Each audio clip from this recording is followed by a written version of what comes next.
Hi എല്ലാവർക്കും നമസ്കാരം. അപ്പോൾ ഞാനിന്ന് സംസാരിക്കുന്നത് നമ്മൾ 30 വയസ്സ് കഴിഞ്ഞ് കഴിഞ്ഞാൽ നമ്മൾക്ക് പലർക്കും ഫീൽ ചെയ്യുന്നതാണ് വെയിറ്റ് ഗെയിൻ പെട്ടെന്ന് വരിക, വെയിറ്റ് കുറയ്ക്കാനായിട്ട് കുറച്ചും കൂടി ബുദ്ധിമുട്ടുള്ളൊരവസ്ഥ, ടയേർഡ്നെസ്, നമ്മുടെ എനർജി എപ്പോഴും ലോ ആയ ഒരു ഫീലിങ്. അപ്പോൾ ഇത് എന്തുകൊണ്ടാണ്? നമ്മൾ ഏജ് ആയത് കൊണ്ടാണോ?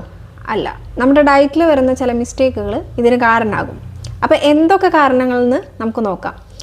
അപ്പോൾ ആദ്യത്തെ എന്ന് പറയുന്നത് പ്രോട്ടീൻ ഡെഫിഷ്യൻസിയാണ്, പ്രോട്ടീൻ്റെ കുറവ്. പലരും നമ്മുടെ ബ്രേക്ക്ഫാസ്റ്റ് ഇപ്പോഴും തിരക്കുകൾ മൂലം പലരും ഈ ബിസ്ക്കറ്റ്, ചായ മുതലായവയാണ് കഴിക്കുന്നത്. അപ്പോൾ ഇത് കഴിച്ചു കഴിഞ്ഞാൽ ആദ്യത്തെ പ്രശ്നം എന്ന് വെച്ചിട്ടുണ്ടെങ്കിൽ നമുക്കൊരു എനർജി ക്രാഷ് വരും, പെട്ടെന്ന് ഇൻസുലിൻ സ്പൈക്കും, പെട്ടെന്ന് തന്നെ ഡൗൺ ആവുകയും ചെയ്യും.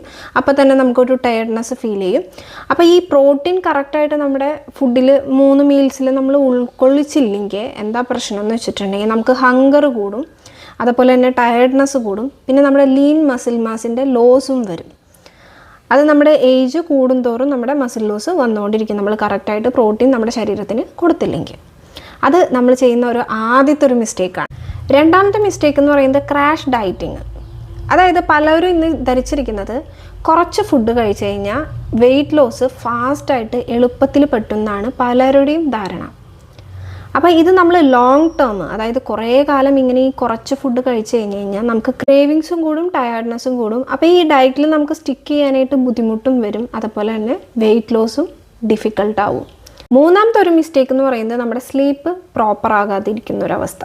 അപ്പോൾ ഈ സ്ലീപ്പ് നമ്മുടെ പ്രോപ്പർ ആകാതെ ഇരുന്ന് കഴിഞ്ഞ് കഴിഞ്ഞാൽ ഹങ്കറും ക്രേവിങ്സും ഇൻഫ്ലുവൻസ് ചെയ്യുന്ന ഹോർമോണെ കറക്റ്റായിട്ട് അഫക്റ്റ് ചെയ്യും. അതുകൊണ്ട് തന്നെ നമുക്ക് അൺഹെൽത്തി ആയിട്ടുള്ള ഫുഡ് ക്രേവിങ്സ് വരാനുള്ള ചാൻസസ് കൂടുതലാണ്. അപ്പോൾ ഉറക്കം എന്ന് പറയുന്നത് നമ്മുടെ ടോപ്പ് പ്രയോറിറ്റി ആയിരിക്കണം എല്ലാവരുടെയും. അപ്പോൾ ഇതാണ് നമ്മുടെ മൂന്നാമത്തെ ഒരു മിസ്റ്റേക്ക് എന്ന് പറയുന്നത്. അപ്പോൾ ഇതിൻ്റെ സൊല്യൂഷൻ എന്ന് പറയുന്നത് നമ്മൾ 30 കഴിഞ്ഞ് കഴിഞ്ഞാൽ കറക്റ്റായിട്ട് ഫോക്കസ് ചെയ്യേണ്ടതെന്ന് പറയുന്നത് ബാലൻസ്ഡ് ആയിട്ടുള്ള മീലായിരിക്കണം, അതിൽ പ്രോട്ടീൻ ഉണ്ടായിരിക്കണം, നമ്മൾ ഹൈഡ്രേറ്റ് ചെയ്യണം ബോഡി, സ്ലീപ്പ് നമ്മൾ പ്രോപ്പർ ആക്കണം, പിന്നെ നമ്മൾ വാക്കിങ്, എക്സസൈസ്, ഇതിലേതെങ്കിലും ആക്ടിവിറ്റി നിങ്ങൾ ചെയ്യണം.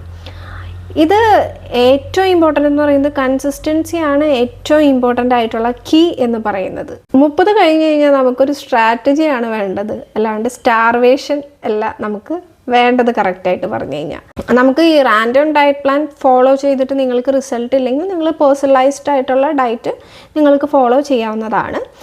അപ്പോൾ നിങ്ങൾ ഈ മിസ്റ്റേക്കൊക്കെ എന്തെങ്കിലും നിങ്ങൾക്ക് പറ്റിയിട്ടുണ്ടെങ്കിൽ നിങ്ങൾ കമൻറ്റ് ചെയ്യാൻ മറക്കരുത്. അപ്പോൾ നെക്സ്റ്റ് വീഡിയോ വരുന്നവരെ stay tune, stay healthy, by.